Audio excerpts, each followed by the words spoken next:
Kadang-kadang roh itu mereka tidak mengambil hadis ahad dalam bab akidah. Ini juga jelas tidak ahlus sunnahnya. Ya, ahlus sunnah itu nggak perlu susah-susah definisiannya sebetulnya. Kemudian dia mengatakan ahlus sunnah itu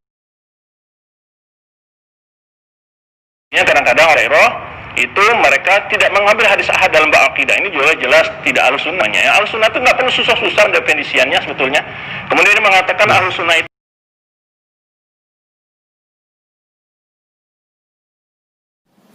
dalam pernyataan tersebut, si Wahabi, Mr. AM, beranggapan bahwa hadis ahad itu menjadi dalil di dalam akidah.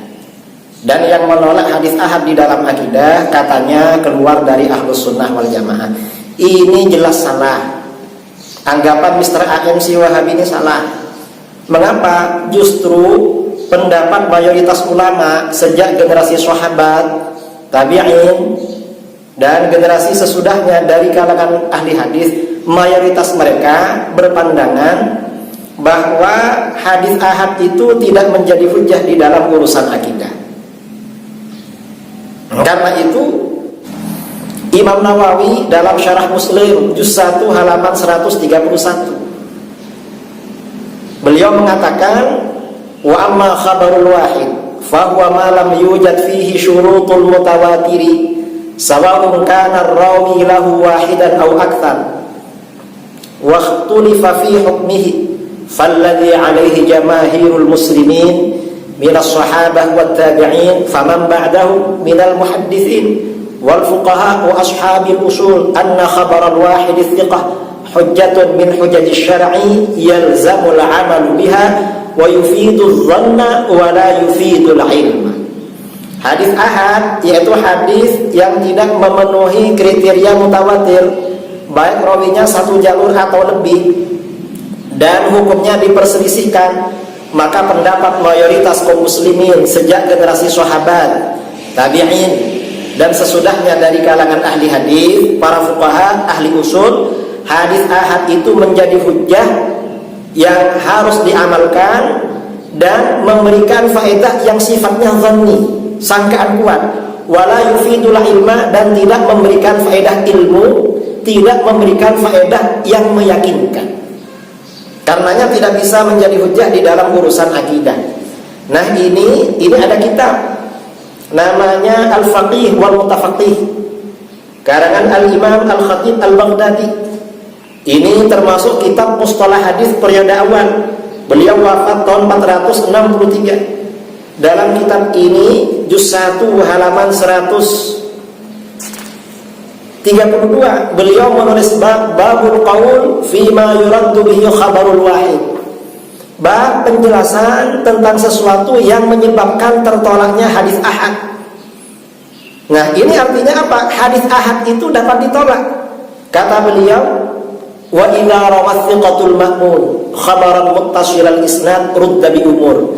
Apabila seorang perawi yang dipercaya dan amanah meriwayatkan satu hadis yang bersambung sanadnya, maka hadis tersebut ditolak sebab beberapa perkara. Ahaduha ayyukhalifa mujabatil uqul. Yang pertama, bertentangan dengan hal-hal yang dipastikan oleh akal. Jadi hal-hal yang bersifat pasti menurut akal, lalu ada hadis ahad bertentangan, maka hadis ini ditolak. Mengapa? Fayu'lamu butlanuhu, maka dipastikan hadis tersebut batil.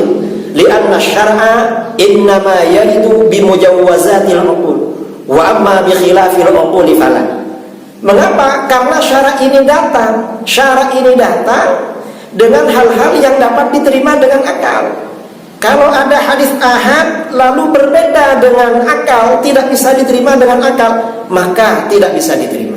Ini yang pertama. Ini Al-Imam Al-Khatib Al-Baghdadi. Dan ini bukan hanya Al-Khatib Al-Baghdadi, Imam Al-Bukhari di dalam Sahihnya.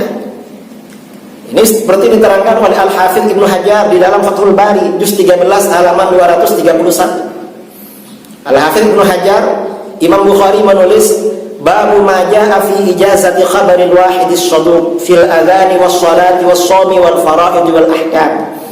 Bab ini menjelaskan tentang apa yang datang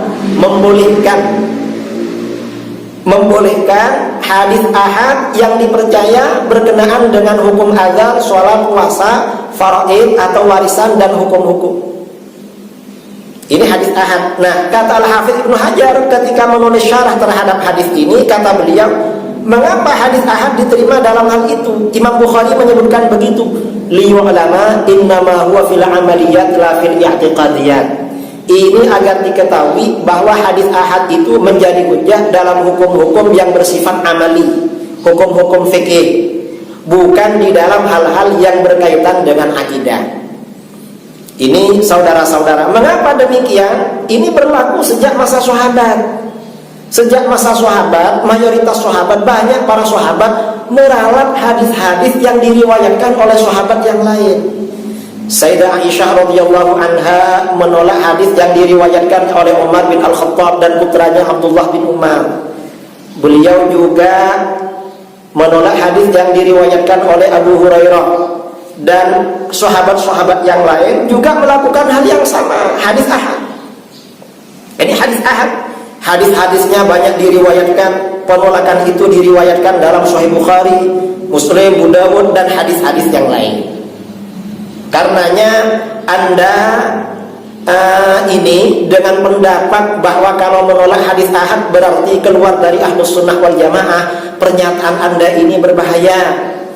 Karena berarti menurut Anda si Mr. Wahabi ini berarti banyak para sahabat, tabi'in, ahli hadis, termasuk Imam Bukhari, Imam Baihaqi, Imam Nawawi dan imam-imam lain dikeluarkan dari Ahlus Sunnah wal Jamaah gara-gara berpandangan hadis ahad tidak menjadi hujjah di dalam akidah. Karena itu saran saya kepada Anda yang banyak belajar, kalau Anda memang banyak punya kitab, sepertinya saudara banyak kitabnya, baca kitab itu, jangan hanya dijadikan pajangan. Dan kalau baca, ya difahami dengan betul. Kalau nggak paham, bertanya. Karena sepertinya saudara kemampuannya dalam memahami kitab tidak begitu istimewa. Dan ini akan kita buktikan dalam episode-episode yang akan datang.